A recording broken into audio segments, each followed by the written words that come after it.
पाकिस्तान में बारिश ने ज़बरदस्त तबाही मचाई है। वहाँ बारिश से जान माल का भारी नुकसान हुआ है।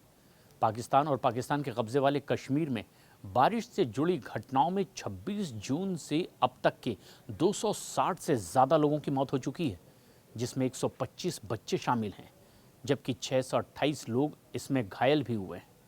राष्ट्रीय आपदा प्रबंधन प्राधिकरण यानी कि एनडीएमए ने शुक्रवार को कहा कि पिछले 24 घंटे में बारिश के संबंधित घटनाओं में 14 लोगों की पाकिस्तान में मौत हुई है, 17 और दूसरे घायल भी हुए हैं। और ऐसे में कुल मृतकों में 94 पुरुष, 46 महिलाएं और 126 बच्चे शामिल हैं।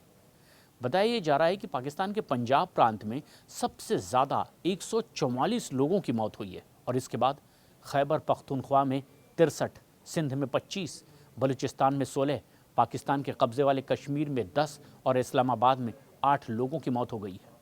भारी बारिश और अचानक आई बाढ़ से संपत्ति और बुनियादी ढांचे को बड़े स्तर पर नुकसान पहुंचा है और पिछले 24 घंटे में 240 से ज़्यादा घर वहां पाकिस्तान में क्षतिग्रस्त हो गए। 30 से ज़्यादा पशुओं की मौत की भी खबर आई। वहीं मानसून की शुरुआत से अब तक के 1250 से ज़्यादा घर पूरी तरह से क्षतिग्रस्त हुए। 360 से ज़्यादा पशुओं के मारे जाने की बात कही जा रही है। जबकि इस बीच पाकिस्तान के पंजाब में गवर्नर सरदार सलीम हैदर ने पिंडी भट्टियां में बाढ़ प्रभावित इलाकों का खुद दौरा किया। व्यापक विनाश की जानकारी भी उन्होंने दी।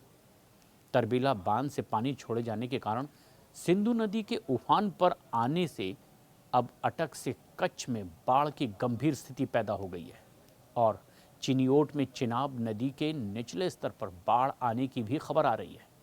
उधर हरिपुर के खानपुर तहसील में भी लैंडस्लाइड से कई घर पाकिस्तान में क्षतिग्रस्त हो गए, जबकि हालीबाग कराली में सड़क बड़े लैंडस्लाइड की वजह से 2 दिन तक के पूरी तरह ब्लॉक रही और इससे राहत कार्यों में भी देरी हुई।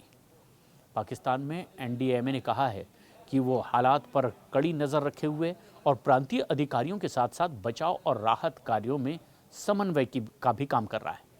मानसून की बारिश दक्षिण एशिया की जलवायु का एक बहुत ही अहम घटक है और फसलों और सिंचाई के साथ साथ जलापूर्ति को भी पूरा करने के लिए ये बहुत ज़रूरी है।